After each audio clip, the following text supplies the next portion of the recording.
नमस्कार, आप देख रहे हैं समृद्धि न्यूज़ चैनल और इस वक्त मैं हूँ सुप्रिया। अभी हम लोग पटना में हैं और अभी आप लोगों को मिलवाने जा रहे हैं एक आशीर्वचन के रूप में। मैं आप लोगों को त्रिकालदर्शी श्री गरहा बाबा हमारे साथ यहाँ हैं।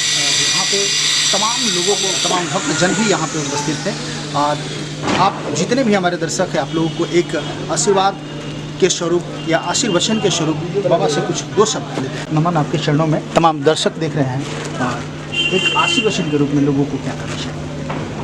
यह संसार दुखालय है, चाहे धनी हो या गरीब हो, सब दुख के घेरे में है। सुखी कोई नहीं है, सुखी कोई नहीं है। कभी दुख, कभी सुख, कभी सुख, कभी दुख, ये क्षीण होता रहता है। सुख सुखी कोई नहीं है। साइकिल का जैसे रिंग है, स्टॉप पर कभी ऊपर आता है और कभी नीचे जाता है, और कभी नीचे जाता है, कभी ऊपर से नीचे।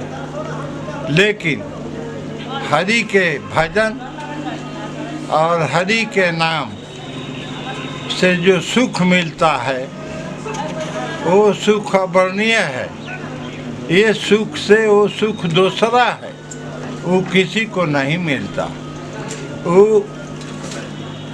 एक बार मिल गया तो जीवन भर मिलता रहेगा।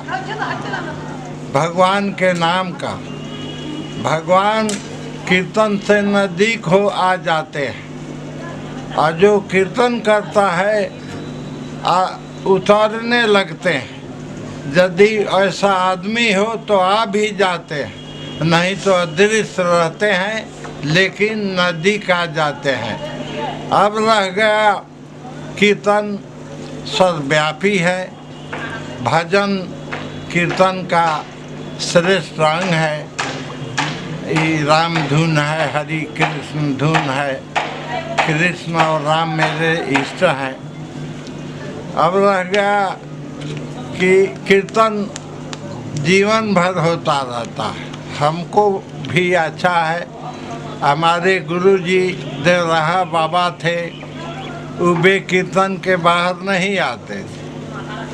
कीर्तन नहीं करे तो कोई बड़ा से बड़ा पहुंच जाए तो सवाल नहीं, कीर्तन होने पर भी आते थे देवराहा बाबा। तो कीर्तन बहुमूल्य चीज़ है, हरि का नाम। और सिमित सिमित जल भरहि तलावा, अतिमि सदगुण सज्जन पहआवा। जो हरि का नाम लेता है उसको सद्गुण आने लगता है धीरे धीरे, एक बैक नहीं आता है। जैसे सुखी मीन जिमि निर्अगाधा, अतिमि हरि भजन एक बाधा। बाधा भी नहीं आता है। सब मनोरथ पूरा करते हैं और तब दर्शन देते हैं भगवान। अब रह गया कि करता कोई नहीं है। करे तो देख ले कि संसार में उस संसार में आकाश पाताल का अंतर है। तो अब एगो महात्मा थे काचा बाबा, वो वरुणा नदी के, बनारस जो नदी बहती है तो वरुणा नदी के किनारे रहते थे। और सरजू पंडा उनको काचा पिसान भेज देते थे, माने आटा, आ खा लेते थे। और खाली के वो लौटे पर रहते थे। तो दिलेश्वर जो था बादशाह पंचम जाए, तो वो कहा कि हम महात्मा से भेंट करेंगे। तो कहा लो कि अमुक जगह है। वो खुद आ गया पंचम जात और कहा कि बाबा हम आपको कुछ देना चाहते हैं, कुछ मांगना है तो मांग लीजिए। कहे कि बच्चा है तुम, एकदम छोट बच्चा है, तुमको लेना है सो ले लो हमसे, तुम हमको क्या देगा? यही कह करके विदाई कर दिए। कहे कि तुम क्या देगा? जो हम मांग रहा है देगा, और जो हमको ईश्वर देगा वो आदमी नहीं देगा। हमको मिल रहा है। बाबा मस्त हो गए कीर्तन में। तो कीर्तन वो चीज़ है बस। बाबा जानना चाहेंगे, चूँकि तमाम दर्शक आपको चाहते भी हैं और काफ़ी आपके भक्तजन भी देख रहे हैं, और जानना चाहेंगे कि अभी जो स्थिति बनी हुई है, चूँकि कोरोना का जो कहर है अभी फिर से लोगों में देखने को मिल रहा है, तो इस विकट परिस्थिति में तमाम जितने भी व्यवसायिक लोग हैं या और भी जितने भी लोग समाज से और धर्म से जुड़े हुए हैं, काफ़ी लोगों के अंदर भय बना हुआ है।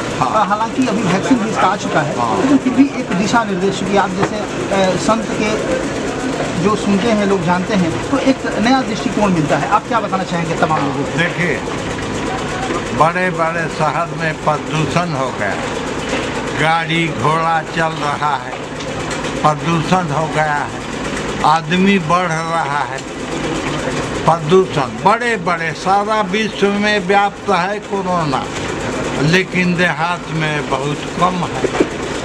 प्रदूषण शहर इतना नहीं है, देहात में कम है। ये कम होने वाला नहीं है, भले ही टीका निकल गया और निकल जाए, लेकिन बड़े बड़े शहर में अभी कोरोना है हनु।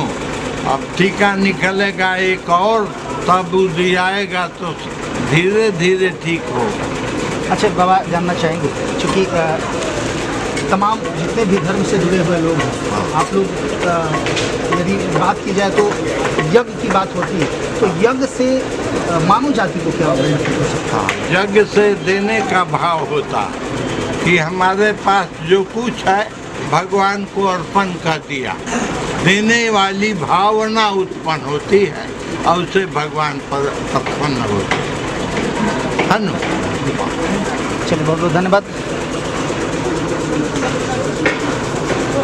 आप देख रहे थे, हमारी बात हो रही थी अभी बाबा से, और बाबा त्रिकालदर्शी के रूप में जाने जाते हैं और आम जनता जितनी भी है, जितने भी इनके भक्तजन हैं, इनसे काफ़ी प्रभावित रहते हैं।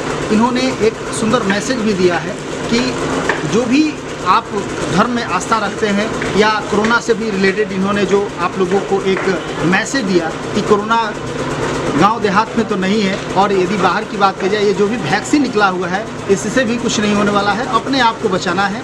और धर्म संगत से जुड़े लोगों को, यज्ञ जो दूसरे को समर्पित करते हैं, भगवान को समर्पित करते हैं, तो आस्था बनाई रखनी है। बहुत बहुत धन्यवाद। समृद्धि न्यूज़ चैनल से अशोक तिवारी, कैमरा पर्सन।